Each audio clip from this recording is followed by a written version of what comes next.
I'm the 10-minute English teacher. Let's get you exam ready. Today we're thinking about AQA GCSE English Language Paper 2. And we're going to think about every question, what you have to do and how long you have to do it in under 10 minutes. Okay, what do you know about the English Language Paper 2 examination? You might want to write down what you do know now and have a think, or you can move on and we'll find out together. Okay, English Language Paper 2. It's 1 hour and 45 minutes. It's the non-fiction paper. You get 2 texts to read for the reading section. For the writing section, you write a non-fiction text like a letter or article. There are 5 questions in the paper. And here is 1 hour and 45 minutes. On the left-hand side, we've got that hour, and on the right-hand side, we've got 45 minutes. So let's start thinking about what it is we need to do. On the left-hand side, we've got the reading section. In that section, you're given 2 extracts, and your job is to read them carefully and then respond to 4 different questions. On the right-hand side, we've got 45 minutes, and that's for the writing section. Both of the sections are worth 50%. They're both worth 40 marks. And this is how we split our time up for the first section, for the reading section. You've got 1 hour. Now, the first 15 minutes is there in the top right-hand corner of that circle. That's 15 minutes. That's the time it should take you to carefully read through those extracts and answer question 1. Then for question 2, which is worth 8 marks, you've got about 12 minutes. The next question is worth 12 marks. You want to spend probably about 14 minutes on that. And then the last question is worth 16. You're looking at around 20 minutes for that question. And this is what you need to do. The first question is quite straightforward. It's true or false, tick 4 boxes, and you're given a choice of 8. You need to read carefully those options. They're meant to be straightforward. It's a question that's just asking you to show that you've understood the text, and it focuses on the very beginning of one of the extracts. It shouldn't be a challenging question, so read that question carefully, read the options you're given and tick those boxes. Most students get 3 or 4 marks. It's meant to be something that builds your confidence at the beginning to get you bedded into that reading section. The second question is asking you to summarise. Lots of students drop marks here by saying some really wonderful and analytical things about the uses of language, but that's not what you're being asked to do.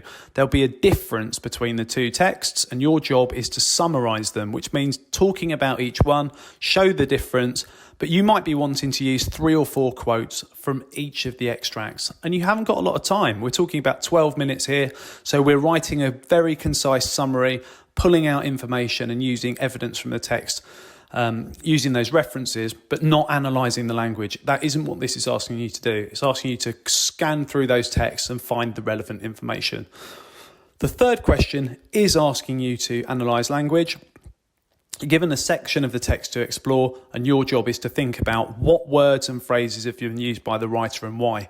What are they trying to communicate? And if you're looking for the higher band, why don't you start thinking about different ideas or different reasons the writer might have chosen that word, that phrase, simile or metaphor? And there'll be lots of really, hopefully, interesting ideas in the language for you to be able to explore. And then question 4 is asking you to compare the methods in the texts.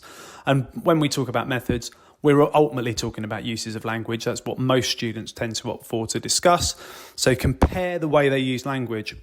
But you can also talk about the different tones of the pieces as well. Maybe one's using humour or irony. That sort of thing is also used by the writers to convey their perspectives, their ideas and the way that they feel. So try and be comparative, and you're probably looking for, I'd say, at the very least 3 uses of language from each of the texts, and try your best to be comparative. It's worth 16 marks. You want to spend about 20 minutes on that question. And by dedicating the right amount of time to each of the questions, you're making sure that you're giving yourself enough time to be able to write enough to explore those texts for question 4, which is where you're going to get the most marks in the reading section. After the reading section, we've got the writing section, and it's 45 minutes, but it's worth the same amount of marks as the reading section. So we need to use that 45 minutes really carefully. Spend 5 minutes at the beginning planning, and spend 5 minutes at the end editing. So when we talk about planning, think carefully about what you're going to write. You might want to come up with 5 key points that you're going to explore in your writing. At the end of the text, you need to think really carefully about editing your work. Your English teacher would have told you to read your work back, and you'll have heard that throughout your time at school. But editing is a slightly different process, and this is where you're going to get yourself serious marks. Read back through what you've done. You will have made some mistakes. Check your punctuation, check your spelling and your grammar. But as well as that, edit. Is there a word that you've used that you could substitute for something more ambitious? So if you've said something sad, you could just put a line through sad and write something a little bit more ambitious above it, like melancholy, and get yourself some extra marks that way.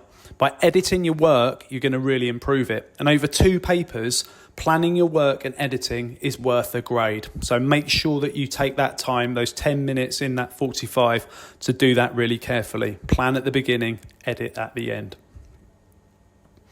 Okay, so there's paper 2. How much can you recall? So what I suggest you do is write yourself a circle for an hour and then your 45 minutes next to that. And then carefully, firstly, split those shapes up and show yourself where you're going to spend your time in the examination for the reading section and then the writing section. And when you've done that and you've given yourself the sections that you need for each question, fill them in carefully with what you need to do for the question. And then you can go back through this video and you can check your understanding. Okay, check out my other videos on my channel. I'll continue to add content and feel to ask for something you'd like to see me cover in the content section. Don't forget to like and subscribe. There's a bell, ring that maybe, and share, and keep revising.